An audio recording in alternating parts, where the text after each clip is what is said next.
ایک دوست مذاق سے کہتا ہے پہلے جب کسی پوچھتے ہوتے تھے کیا حال ہے وہ کہتا تھا شکر ہے، آج پوچھتے تو کہتا ہے شوگر ہے۔ تو بالکل حالات بدل گئے اور ناشکری پیدا ہو گئی ہے، برکت اٹھ گئی ہے، اللہ کی ناراضگی ہو گئی ہے۔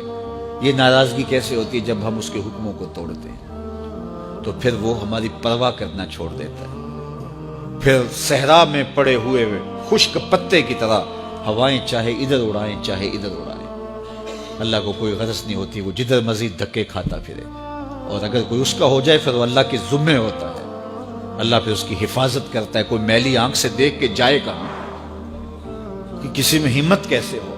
حضرت سفینہ رضی اللہ تعالیٰ عنہ جنگل میں بھٹک گئے تو انسانی بھوک سونگ کے شیر جب حملہ آور ہونے کے لیے قریب آیا تو حضرت سفینہ رک گئے اور شیر کی آنکھوں میں آنکھیں ڈال کے کہا، اور جنگل کے بادشاہ جانتا نہیں میں کون ہوں؟ میں رسول اللہ کا نوکر ہوں۔ اللہ اکبر۔ صاحب مشکات لکھتے ہیں کہ اس شیر نے دم ہلانا شروع کر دیا، گویا زبان حال سے کہہ رہا تھا تو رسول اللہ کا نوکر ہے تو پھر میں تیرا نوکر ہوں۔ اللہ اکبر۔ تو ہم جب ان کے نہ رہے تو پھر زمانہ ہمارا نہ رہا، تو یہ نتیجہ ہے گناہوں کا۔ اللہ اکبر۔ تو ہم اپنے کاروبار کو جب صاف ستھرا رکھیں گے، پاکیزہ رکھیں گے تو طمانینت ملے گی، سکون ملے گا، قرار ملے گا۔ اللہ کے محبوب علیہ السلام کے ایک صحابی گھوڑا فروخت کر رہے ہیں تو ایک صحابی اور آئے تو انہوں نے کہا کہ یہ گھوڑا بیچتے ہو؟ کہا ہاں بیچتا ہوں۔ کتنے کا؟ کہا 500 درہم کا۔ تو عرب گھوڑے کے اوپر سواری کر کے چیک کرتے تھے، دیکھتے تھے، ٹرائی لیتے تھے۔ تو گھوڑے کے اوپر جب ٹرائی لی نا تو واپس آ کے کہا کہ اس کا 600 درہم لوگے؟ اس نے کہا میں تو 500 میں بیچنے آیا ہوں، تو تم 600 دیتے ہو تو بسم اللہ۔ تو پھر وہ کہنے لگے اچھا 700 لوگے؟ انہوں نے کہا کہ مجھے اور کیا چاہیے؟ تو کہا نہیں یہ گھوڑا تمہارا تو 800 کا ہے۔ وہ کہنے لگے ہاں میرا گھوڑا 800 کا ہے۔ تو کہا پھر 500 کا کیوں بیچ رہے ہو؟ کہا میری مجبوری تھی، میں نے بیٹی کی شادی کرنی تھی اور میں مجبوری سے 800 کا گھوڑا 500 میں بیچ رہا ہوں۔ انہوں نے کہا میرے صاحب میرے بھائی میں تو 800 میں لوں گا، جب ہے 800 کا ہے تو میں 500 کا کیوں لوں؟ انہوں نے کہا بسم اللہ۔ انہوں نے 800 روپے پیش کی اور گھوڑا لے لیا۔ تو کہا کہ میری تو مجبوری تھی کہ میں نے بیٹی کی شادی کرنی تھی اور میں اس لیے گھوڑا 300 سستا بیچ رہا تھا، اور تم نے 800 کا لیا جب تمہیں 500 کا مل رہا تھا۔ کہا میری بھی مجبوری تھی۔ کہا تمہاری کیا مجبوری تھی؟ کہا میرے رسول کا فرمان میری مجبوری تھی۔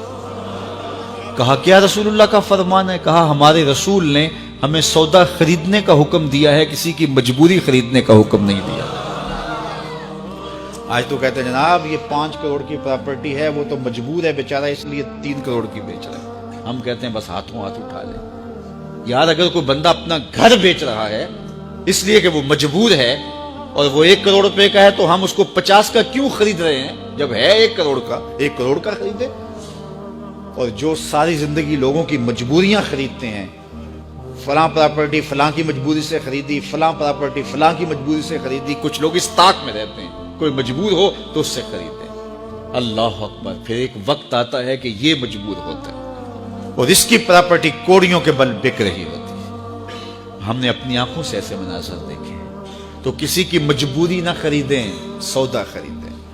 طاق میں نہ رہیں کہ کوئی مجبور ہو تو سستا بیچے، جو اس کی قیمت ہے اس کی قیمت سے لیں، پھر دیکھنا کہ عرش کا رب اس کے اندر برکت کتنے ڈالتا ہے۔ شیخ سعدی فرماتے ہیں میں رود بار کے جنگل میں تھا تو ایک آدمی چیتے پہ سوار اور ہاتھ میں سانپ کا کوڑا پکڑا میرے پاس آ کے رکتا ہے۔ تو سانپ کا کوڑا ہاتھ میں اور چیتے پہ سوار، تو میں ڈر گیا۔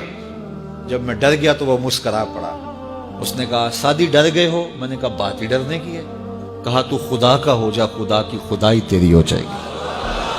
تو اس کا ہو کے تو دیکھ، زمانہ تیرا ہو جائے۔